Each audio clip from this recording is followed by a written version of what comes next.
4/5/2018 قررت أسيب مصر عشان اترفعت عليا قضية ازدراء أديان، لكني اتمسكت في المطار وقضيت أسوأ 4 أيام في حياتي في أحد أسوأ سجون مصر. بس تعال أحكي لكم القصة من البداية. البداية كانت في 2013 لما دكتور في جامعتي قال إن المثليين جنسيا المفروض يتحطوا في ميدان عام ويتقتلوا، لأن اللي بيعملوه ده بيعملوه بمزاجهم وإن ده ضد الطبيعة. Yet from seals to flies, to date homosexual behavior has been documented in a few hundred species. كان غصب عني إني أرفع إيدي ساعتها وبكل احترام أطلب منه المصدر اللي جاب منه المعلومات اللي قالها، بس للأسف ساعتها ما شفتش غير إني بتشتم قدام مئات الطلبة. مجرد جملة قلتها كانت السبب في إني أتشتم، أتهان، يتقال عليا إني شمال، أسقط السنة بعد ما كنت من أوائل الدفعة، أترفد من الجامعة ويتبلغ عني الأمن الدولة، واللي بدورها بتقبض عليا بتهمة إني خطر على المجتمع وبنشر الرذيلة والأخلاق المخلة بالآداب العامة، ويتحكم عليا بالسجن لمدة سنة مع الأشغال الشاقة. السجن حاجة وحشة جدا، وخاصة في سجون زي سجون مصر، إنك تكون عايش في أوضة 3 متر 3 متر فيها أكتر من 20 واحد، بتنام على جنبك بالعافية، مفيش حتة يخش منها الهوا، بتاكل مرة واحدة بس في اليوم رغيف عيش بايت وحتة جبنة ما تصلحش كأكل آدمي، وانت عمال تعد الوقت دقيقة ورا دقيقة ورا دقيقة. ده شعور بسهولة جدا يخليك تفقد عقلك.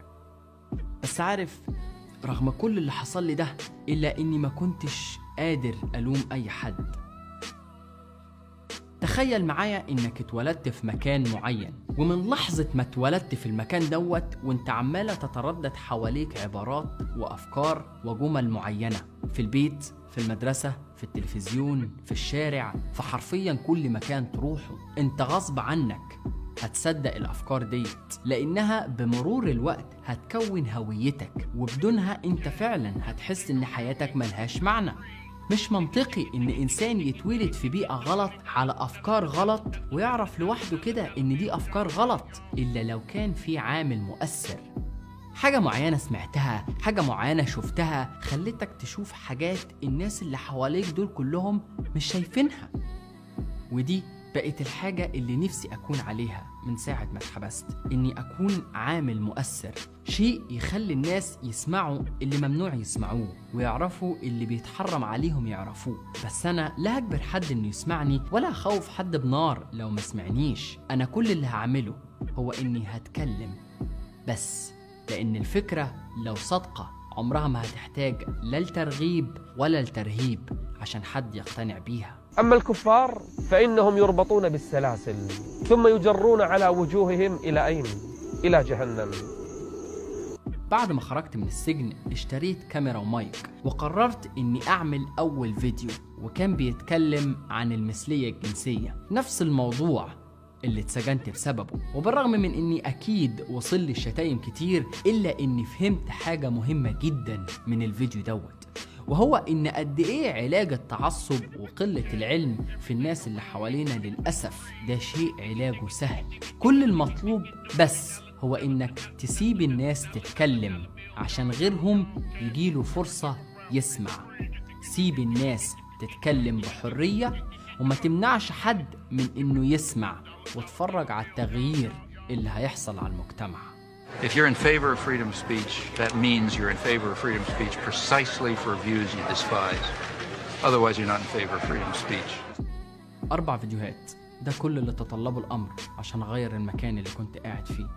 الجيران عرفوا إني بعمل فيديوهات، أهلي محدش كان بيكلمني فيهم، خسرت كل الناس اللي كنت أعرفهم في حياتي حرفيا. عشان كده كان لازم أغير المكان اللي كنت قاعد فيه واروح شقة تانية، إلا إن للأسف برضو في الشقة الجديدة ناس عرفتني فيها وكان لازم أسيبها. أنا ما بقيتش أروح أي مكان فيه تجمعات، وبعد فترة بقيت أخاف حتى أنزل الشارع. أنا وصلت لمرحلة إني كنت بترعب لما أسمع صوت تخبيط على الباب أو صوت ناس طالعة على السلم، لأن صوت الناس وهي طالعة على السلم وصوت التخبيط على الباب ما زال تارك جوايا أثر. من ساعة ما اتقبض عليا في 2013. That person doesn't just have a right to speak. That person's right to speak must be given extra protection, because what he has to say must have taken him some effort to come up with, might in any case give people to think about why do they know what they already think they know. بعد فترة بدأت أسأل نفسي، هو أنا بعمل كده ليه؟ أنا عايز أعبر عن أفكاري بحرية، وبحب أعمل فيديوهات، وعايز أكون عامل مؤثر، بس إذا كنت أنا معرض حياتي للخطر أنا مكمل ليه؟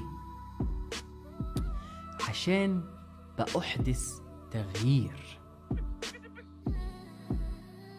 أنا قبل ما أعمل فيديوهات كانت كلمة نقد الدين ديت كلمة نادر جدا لما حد يسمعها، وإنك كنت تتخيل إن في فيديو لشخص مش متدين عربي بينتقد فيه الدين ويجيب 2000 مشاهدة، فدي كانت حاجة صدمة جدا. وطبعا كانت كل الفيديوهات اللي زي ديت 99% من التقييم بتاعها ديسلايك، وده نفس اللي حصل لي لما بدأت. كانت فيديوهاتي عبارة عن شتايم وديسلايكس بس، لكن بين يوم والتاني كانت بتجيلي رسائل من ناس بتقولي فيها إنها كانت متطرفة، وبسبب فيديوهاتي بدأوا يراجعوا أفكارهم. كانت بتجيلي رسائل من ناس كانت بتفكر تنضم لداعش وجماعات إرهابية، وبسبب فيديوهاتي بدأوا يتشتتوا ويشكوا في حاجات كتير، فما أقفش وأعمل فيديوهات تاني. وتمر الأيام ولاقي المشاهدات بتزيد يوم عن يوم، والرسائل الإيجابية بتزيد، لحد ما بقى شيء طبيعي جدا إن الفيديو اللي أنزله يجيب أكتر من 500,000 مشاهدة في كام يوم. وبدل ما كان كل اللي يخش يعمل ديسلايك ويطلع، لأ دلوقتي الناس بقت تسمع وتحاول تفهم وتناقش. لما يطلع شاب في العشرينات ويعمل تسجيلات، مرة يشككك في البخاري، مرة يشككك في الأحاديث، مجرم سافل كافر عميل. فكر فيها كده، ازاي شاب مصري عايش جوه بلد إسلامية بيعمل فيديوهات بينتقد فيها الدين ويجيب أكتر من 1,000,000 مشاهدة، ويكون عدد المعجبين فيها أكتر؟ ازاي؟ معقولة في ملايين بيتفرجوا على واحد بينتقد الدين، الأحاديث، القرآن نفسه، وعدد التعليقات على فيديوهاته تتخطى 15 و20 ألف تعليق؟ انت واعي ومستوعب يعني ايه 20 ألف يعلقوا على فيديو نقد للقرآن، والفيديو مدته ساعة؟ في تغيير بيحصل، في تأثير ملموس على أرض الواقع. إنما ما ينفعش يبقى المجتمع في حالة الحادية. لما غير حاجة الناس كانت بتخاف حتى تفكر فيها، لزي ما بيقولوا كده موضة، فيبقى فيه تأثير. لما تلاقي الأزهر بيطلع تصريحات مخصوص عن ضرورة إيجاد حل لظاهرة الإلحاد، فيبقى فيه تأثير. لما الاقي الشيوخ اللي زمان ما كانش حد بيسمع غيرهم دلوقتي محدش بيسمع لهم، وبيضطروا ينسخوا عناوين فيديوهاتي ويحطوها على عناوين فيديوهاتهم عشان تطلع في الريكومندد فيديوز لأي حد بيتفرج عليا، لأنهم لو ما عملوش كده محدش هيعرف مين هم أصلا ولا هيسمع لهم، فيبقى فيه تأثير. لما تلاقي أكتر مشايخ عندهم متابعين في الوطن العربي عاملين برامج مخصوص للرد على أسئلة الناس الكتير اللي بتسيب الدين، فيبقى فيه تأثير. لما على أي فيديو أعمله يطلع 100 فيديو مقال ويتحد الشيوخ ورجال الدين وقنوات الدعوة للرد عليا، فيبقى فيه تأثير. لما خلي الأغلبية يحسوا إنهم بدأوا يبقوا أقلية، فيبقى فيه تأثير.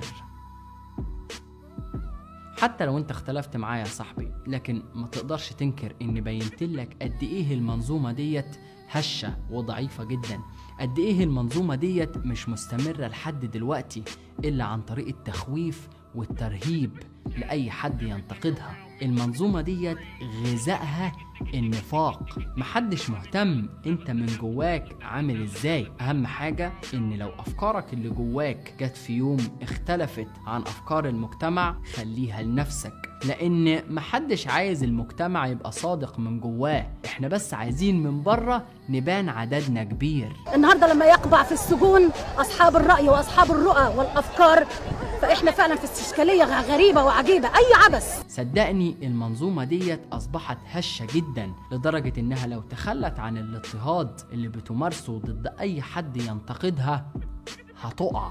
لأن الأساس اللي سند عليه ضعيف جدا، لا هو مبني على علم ولا على منطق ولا على اقتناع ولا حتى على حب. الأساس اللي ساند المنظومة اللي انت عايش فيها دلوقتي هو التخويف والاضطهاد اللي بيمارس ضد أي حد ينتقدها أو حتى يخرج براها. من بدل دينه فاقتلوه. أنا مرضتش أسيب مصر من ساعة ما بدأت أعمل فيديوهات، لأن كنت حاسس إن تأثيري من وأنا في مصر أقوى بكتير قوي من تأثيري لما أكون بره. لكن زي ما أنتوا عارفين في محامي سلفي رفع علي قضية ازدراء أديان وكان عايز يحبسني في ظل نظام دولة بتقوم النهاردة بسن قانون ما يسمى بازدراء الأديان، قانون لمصادرة الحريات، لمصادرة الرأي، لتكميم الأفواه، لمصادرة الفكر. من بعد ما عرفت الخبر دوت تعبت نفسيا، لأني كنت محتار قوي، هل أسيب مصر ولا أفضل فيها؟ لو أنا سبت مصر هيبقى أفضل 1000 مرة من تقريبا كل النواحي، بس حاسس إنه هيبقى اسمه هروب، ولو قعدت ببساطة شديدة هيبقى اسمها حماقة. وفي الآخر قررت أسافر لحد ما كان ما بيني وما بين الحرية شباك خدم الخروج، إلا إني اتوقفت وتم استجوابي في أمن الدولة واتحبست 4 أيام. 4 أيام لو اتعملوا فيلم هياخد أوسكار. أنا نفسي أحكي لكم اللي حصل وإيه الخطوة الجاية بالنسبة لي، لكن للأسف في الوقت دوت مش هينفع. كل اللي أقدر أقوله دلوقتي هو إني هكمل مش عشان أنا شايف إن فكرتي صح، لأ، هكمل عشان أنا عارف إن الطريقة اللي أنا بعبر بيها عن فكرتي حتى لو كانت غلط صح. هكمل لأن عايز الناس قبل ما تموت بعضها والطالب الحاكم اللي بيحكمها بالحرية يطبقوا هم الحرية ما بينهم بين بعضهم. هكمل لأن عايزك قبل ما تتمنى بلدك يكون فيها حرية تسيب انت لغيرك حرية. حرية في دينه، حرية في شكله، حرية في أفكاره، حرية في حياته. سيب غيرك يبقى حر قبل ما انت تطالب غيرك بأنه يسيبك حر.